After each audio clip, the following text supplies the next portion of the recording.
ನಾಮಕ್ಕೆ ಸ್ತೋತ್ರ ಉಂಟಾಗಲ್ಪಡಲಿ. ಪ್ರೀತಿಯುಳ್ಳ ದೇವಜನರೇ, ಯೇಸು ಕ್ರಿಸ್ತನ ಹೆಸರಿನಲ್ಲಿ ನಾನು ನಿಮ್ಮನ್ನು ವಂದಿಸುತ್ತೇನೆ. ಯೆಶಾಯ 44ನೇ ಅಧ್ಯಾಯ 22ನೇ ವಚನದಲ್ಲಿ ವಾಕ್ಯವು ಈ ರೀತಿಯಾಗಿ ಬರೆಯಲ್ಪಟ್ಟಿದೆ. ನಿನ್ನನ್ನು ವಿಮೋಚಿಸಿದ್ದೇನೆ, ನನ್ನ ಕಡೆಗೆ ತಿರುಗಿಕೋ ಎಂದು ವಚನವು ಬರೆಯಲ್ಪಟ್ಟಿದೆ.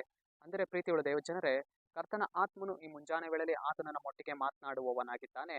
ಏನೆಂದರೆ, ನಿನ್ನನ್ನು ವಿಮೋಚಿಸಿದ್ದೇನೆ, ನನ್ನ ಕಡೆಗೆ ನೀನೇನ್ ಮಾಡು, ತಿರುಗಿಕೋ ಎಂದು ದೇವರು ಈ ಮುಂಜಾನೆ ವೇಳೆಯಲ್ಲಿ ನಮ್ಮೊಟ್ಟಿಗೆ ಆತನು ಮಾತನಾಡುವವನಾಗಿದ್ದಾನೆ.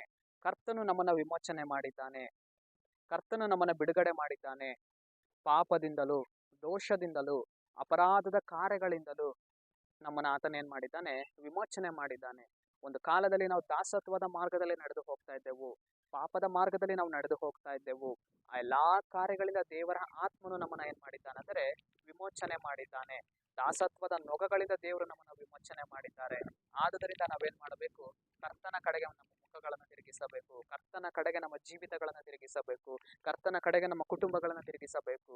ಪ್ರೀತಿಯುಳ್ಳ ದೇವಜನರೇ, ನಮ್ಮ ಜೀವಿತದಲ್ಲಿ, ನಮ್ಮ ಕುಟುಂಬದಲ್ಲಿ ಇರುವಂತಹ ಕಾರ್ಯಗಳನ್ನ ದೇವರು ಏನ್ ಮಾಡಿದ್ದಾರೆ ಅಂದರೆ ವಿಮೋಚನೆ ಮಾಡಿದ್ದಾರೆ. ರೋಗಗಳನ್ನು ವಿಮೋಚನೆ ಮಾಡಿದ್ದಾರೆ, ಕಣ್ಣೀರನ್ನು ವಿಮೋಚನೆ ಮಾಡಿದ್ದಾರೆ. ಇಸ್ರಾಯೇಲ್ ಜನರನ್ನ ದೇವರು ಏನ್ ಮಾಡಿದನು, ವಿಮೋಚನೆ ಮಾಡಿದನು. ಐಗುಪ್ತ ದೇಶದಿಂದ ವಿಮೋಚನೆ ಮಾಡಿದನು. ಅದೇ ಪ್ರಕಾರವೇ ನಮ್ಮ ಜೀವಿತದಲ್ಲಿಯೂ ಕೂಡ ನೀನ್ ಯಾವುದರಲ್ಲಿ ಬಿದ್ದಿದೆಯೋ ಆ ಕಾರ್ಯದಿಂದ ದೇವರು ನಿಮ್ಮನ್ನ ಏನ್ ಮಾಡಿದ್ದಾನೆ, ವಿಮೋಚನೆ ಮಾಡಿದ್ದಾನೆ.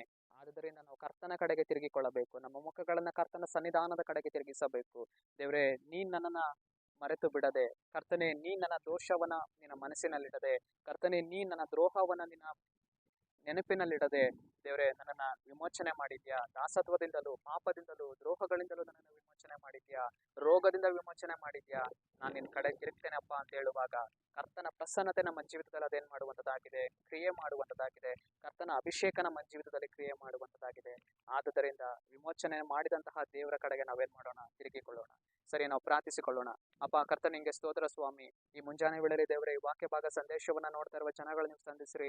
ಕರ್ತನೆ, ನಿನ್ನ ಜನರ ಜೀವಿತದಲ್ಲಿ ಸ್ವಾಮಿ ನಿನ್ನ ಕ್ರಿಯೆಯನ್ನ ಮಾಡಿ, ನಿನ್ನ ಜನರನ್ನ ನೀನು ವಿಮೋಚಿಸಿದಕ್ಕಾಗಿ ಸ್ತೋತ್ರ, ನಿನ್ನ ಜನರನ್ನ ನಿನ್ನ ಕಡೆ ನೀನು ತಿರುಗಿಸುವುದಕ್ಕಾಗಿ ಸ್ತೋತ್ರ.